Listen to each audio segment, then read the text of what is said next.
The price of silver is lying to you, because the number flashing on your screen tells a story of abundance, while the real-world market is quietly screaming scarcity. Two prices now exist at the same time, and they are moving in opposite directions. On paper, silver looks endlessly liquid, traded non-stop, calm and controlled, but the moment you try to actually buy it, to take physical possession, the illusion collapses, premiums explode, inventory vanishes, dealers stop quoting prices altogether, and this isn't a glitch, it's a structural break. Right now, nearly 400 paper ounces trade for every single ounce of physical silver that's actually produced. That means the so-called world spot price isn't being set by supply and demand. It's being set by leverage, by contracts, by promises that never intend to settle in metal. If you own silver or you're thinking about buying it, this matters to you directly. Because when markets split like this, one side eventually snaps. And when it does, the people relying on the screen price are always the last to realize the game has changed. The real question is not whether silver is scarce. It's why the system is pretending it isn't. At first glance, the story looks simple. Silver trades on futures exchanges, prices move up and down, analysts argue about charts, but that surface-level narrative hides a much deeper fracture. The spot price most people reference is derived almost entirely from futures contracts, not from physical settlement. It reflects paper activity, not metal changing hands. Meanwhile, the physical market operates under a completely different logic. Dealers aren't pricing silver based on charts anymore.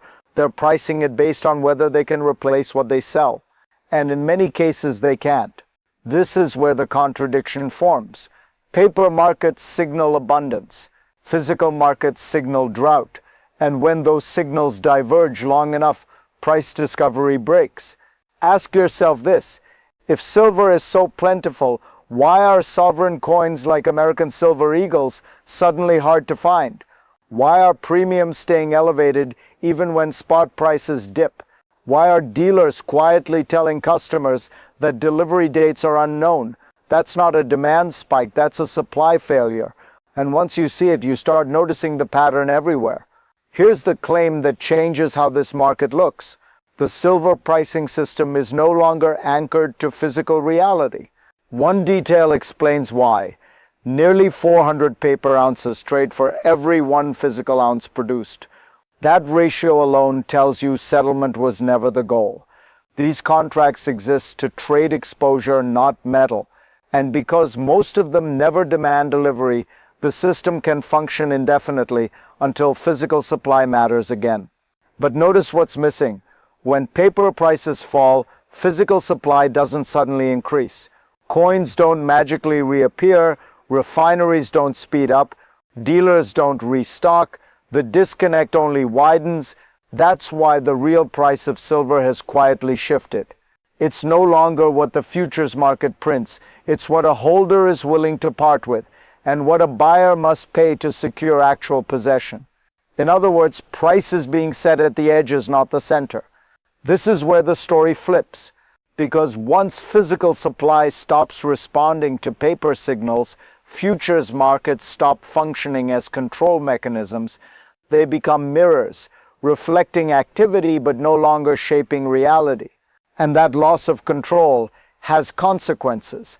As the paper-physical split deepens, stress moves upstream. Refiners, wholesalers, mints, the plumbing of the market starts to clog.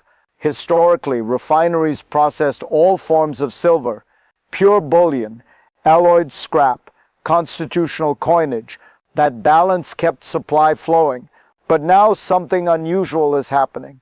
Refineries are rejecting anything that isn't 0.999 fine silver. That's not a preference, that's a bottleneck. Wholesalers are getting buried in silver they can't move downstream. 90% silver, sterling, assets that technically hold value but no longer clear. And when refineries stop buying scrap, liquidity evaporates, metal becomes stranded. This isn't normal market behavior, it's a system under constraint.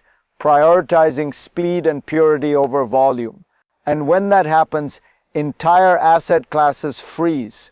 Think about what that means. Silver exists, demand exists, but the infrastructure to recycle and redistribute it is partially offline. That's not volatility, that's fragility. And it gets worse because the refinery paralysis isn't random. It has a cause, a chemical one. To process alloyed silver, refineries need nitric acid. And right now, nitric acid is in short supply globally, not because of mismanagement, because it's being consumed elsewhere, specifically by the defense industrial base. Missile production requires enormous quantities of nitric acid, and it also requires ultra-pure silver for guidance systems and electrical connections. The same inputs needed for civilian refining are being redirected toward military production. This creates a zero-sum game. Every gallon of nitric acid used for missiles is a gallon not available for refining scrap silver. Every ounce of high-purity silver diverted to weapons is an ounce removed from the monetary cycle. And here's the key detail. Military demand doesn't negotiate. It prioritizes, it outbids, it consumes. So civilian refineries adapt by refusing alloyed inputs.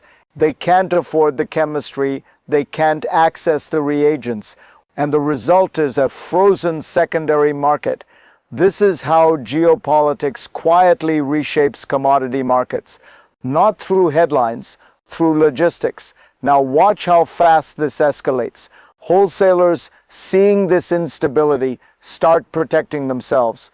They cap buy prices. Even as spot prices rise, bids don't follow. Inventory risk becomes unacceptable. Why? Because wholesalers expect paper prices to be pushed down again. They've seen it before, acquiring metal at elevated prices only to watch futures markets suppress valuations is a balance sheet killer.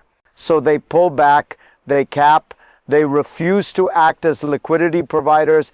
This is an internal circuit breaker. Risk is pushed downstream to dealers and individuals, and spreads widen, buying gets expensive, selling gets difficult.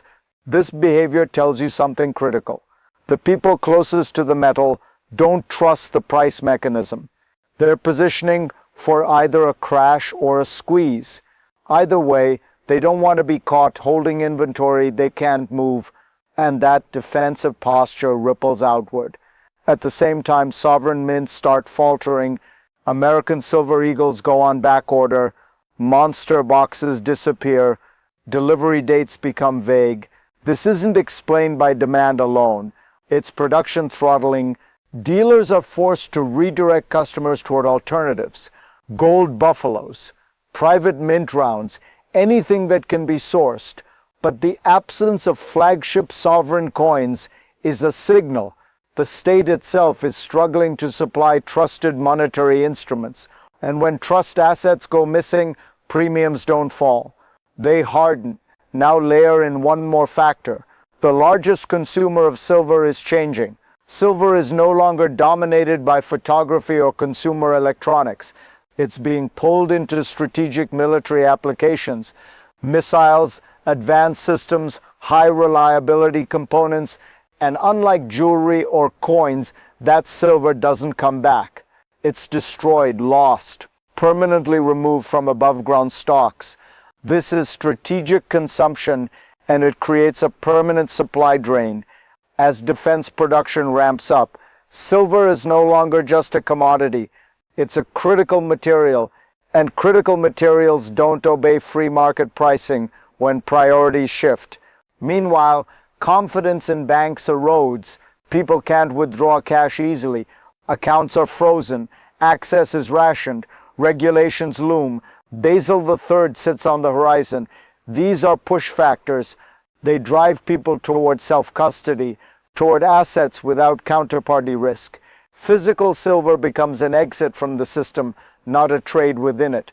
And when enough people make that move, the psychology of the market changes. Silver stops being something you flip. It becomes something you hold. This is where Gresham's law reappears. Bad money drives good money out of circulation. Debased currency circulates. Real value disappears into hordes. Pennies lose copper. Nickels lose relevance. The signal is clear. Fiat is being hollowed out. Silver begins to remonetize. Not officially, quietly in the shadows. You see it in demographics. Younger buyers, regular people, across political lines, not ideology, instinct. They're not stacking because of charts. They're stacking because systems feel unstable.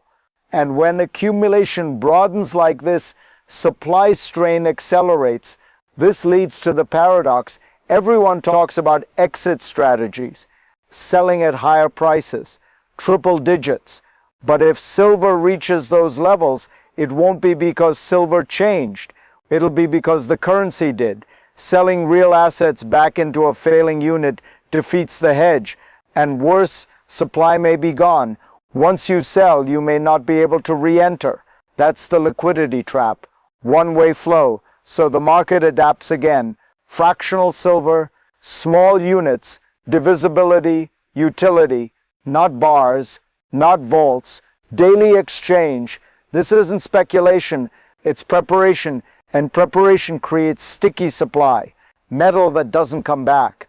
At the end of all this, the story isn't about silver. It's about systems losing coherence.